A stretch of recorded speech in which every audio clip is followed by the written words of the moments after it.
Bonjour à tous et bienvenue sur la tribune de Coruscant pour cette nouvelle vidéo de review dans laquelle je vais vous parler du roman Convergence, traduit en français par Convergence. Le premier roman adulte de la phase 2 de la Haute République. Il a été écrit par Zoraida Cordova qui nous a déjà écrit A Crush of Fate qui est inédit pour la France puisque c'est rattaché au parc Galaxy's Edge, mais elle a également écrit quelques nouvelles pour les recueils From a Certain Point of View, également inédit en France. Alors comme d'habitude je ferai une première partie sans spoilers dans laquelle je vais vous donner mon avis global sur ce roman. Ensuite j'enchaînerai avec une partie avec spoilers dans laquelle j'irai un peu plus en détail sur ce que j'ai à dire sur Convergence. Pour ce qui est de mon avis global, j'ai quand même pas mal apprécié ce roman. J'avais vu quand même des critiques assez moyennes, des gens étaient assez déçus justement de celui-ci, mais au final sans qu'il soit sensationnel non plus, j'ai trouvé qu'il était quand même assez agréable à lire. Ça prend un peu son temps au début, mais franchement l'histoire est pas mal et a le mérite d'introduire de nouveaux personnages qui vont être importants pour la suite de cette phase 2. On est mis au centre de cette guerre entre Eiram et Erono. Franchement il y a pas mal de rebondissements, on revient en arrière, un peu en avant sur le statu quo. Il y a une paix possible, mais après il y a à nouveau un problème. Enfin bref, ça nous tient assez en haleine, je trouve, pour qu'on ait envie de suivre ce qui se passe dans ce roman-là. C'est vraiment dans ce roman-là qu'on commence à aborder la trame de fond de la guerre entre Eiram et Erono, qui est quand même assez importante pour cette phase 2. Ça reste un petit peu déconnecté de la voix de la Dupree, par exemple, puisque là, la voix de la Dupree était vraiment concentrée sur la voix de la main ouverte. Là, ici, on est sur cette guerre entre Eiram et Erono. Mais malgré tout, on n'oublie pas le lien qu'il y a entre toutes ces histoires, puisqu'on fait quelques rappels, j'irai pas plus en détail, puisque là on est dans une partie sans spoilers, mais on n'oublie pas justement la trame de cette phase 2 de la Haute République. Franchement, le point fort de ce livre, ce sont les personnages, entre Galana Tai, Axel Greylark, l'histoire avec les chanceliers de la République aussi. On a des personnages Jedi qui sont assez cool, avec Charil Royle, Creighton Sun, que j'ai bien apprécié. Et on a aussi Ziri et Fantu qui viennent tous les deux d'Eiram et d'Erono. C'est des personnages assez sympathiques qu'on peut découvrir dans ce roman-là et qu'on aura plaisir à retrouver dans la suite. Je vous recommande la lecture de Convergence puisqu'on nous présente 2-3 choses quand même assez importantes pour cette histoire de la phase 2 de la Haute République et parce que globalement quand même c'est assez appréciable comme lecture. Je pense que c'est à peu près tout ce que je pouvais dire dans une partie sans spoilers. À partir de maintenant, on va commencer la partie avec spoilers. Là, c'est pour ceux qui ont déjà lu le roman et qui n'ont pas grand-chose à faire d'être spoilés. On est vraiment focalisé, comme je disais dans la partie précédente, sur la guerre entre Eiram et Erono, qui sont des planètes très différentes, qui sont dans le même système, et qui ont des cultures vraiment très différentes. Erono a une culture beaucoup plus guerrière qu'Eiram, qui semble plus pacifique et moins militaire, on va dire. C'est assez intéressant de découvrir ces planètes qui sont, somme toute, assez différentes. Et justement, une des choses les plus importantes dans ce livre, ça va être la relation entre Ziri et Fantu. Ziri Albaran, qui est la fille du général Albaran qui vient de Erono. Il y a beaucoup de noms. Par contre, Eiram et Erono, au début, j'étais un petit peu perdu. Ziri qui vient d'Erono. Fantu qui vient d'Eiram, qui est le fils adoptif des deux reines d'Eiram. Et toute l'histoire va se concentrer sur leur relation, sur le fait qu'ils vont se marier tous les deux.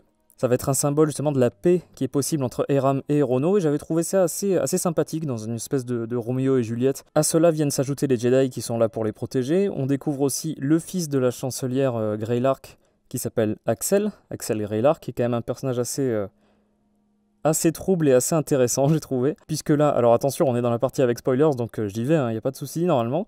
Axel Greylark est en lien avec la mère, donc qui dirige la voie de la main ouverte. Elle a un petit surnom pour lui, elle l'appelle Mon Chaos. Voilà, enfin bref, c'est un agent plus ou moins en lien avec la voie de la main ouverte. Et on se rend compte que la secte est là aussi pour attiser le conflit entre Eiram et Erono. On suppose que la mère va tirer profit justement de cet affrontement entre les deux planètes. Ça, ce sera dans la suite, bien évidemment, je ne vais pas en parler ici. Mais j'ai trouvé ça assez bien qu'on n'oublie pas le lien avec la voie de la main ouverte, qui sont quand même les antagonistes principaux de cette phase 2. Et j'ai beaucoup aimé justement par rapport à Axel, toute la relation qu'il y a entre Galana Tai et lui, qui se rapproche quand même beaucoup. entre Kev Mozink et Marda dans la voie de la Dupree, et là, ici, Gela et Axel. Il y a des petites relations assez sympathiques entre Jedi et non-Jedi. C'est assez intéressant à suivre justement ces deux extrêmes qui sont... On se demande pendant tout le roman, mais qu'est-ce qu'il va faire en fait Axel? On se demande vraiment, est-ce qu'il va rester avec eux? Est-ce qu'il va les trahir? Et du coup, ça se passe un petit peu d'une façon compliquée à la fin puisqu'il se fait arrêter. C'est assez tentant justement, il y a une certaine tension vis-à-vis de ce personnage. On se demande toujours ce qu'il va faire, on ne peut pas lui faire confiance, mais malgré tout, il a ce côté un petit peu appréciable de bad boy un peu étrange, mais qui malgré tout le rend appréciable, même si on se dit mais non, mais vas-y, mais fais quelque chose de bien, quoi. C'est ce côté un petit peu frustrant de ce personnage-là, mais j'ai trouvé quand même assez intéressant à suivre, il est assez drôle. Franchement, c'est un des gros points forts de ce livre-là. En plus, le roman s'achève sur un affrontement assez fort, et ça se clôture d'une certaine façon sur une paix possible entre Aram et Erono, qui normalement du coup sera filé dans la suite, donc la bataille de Jeddah, l'audiodrama.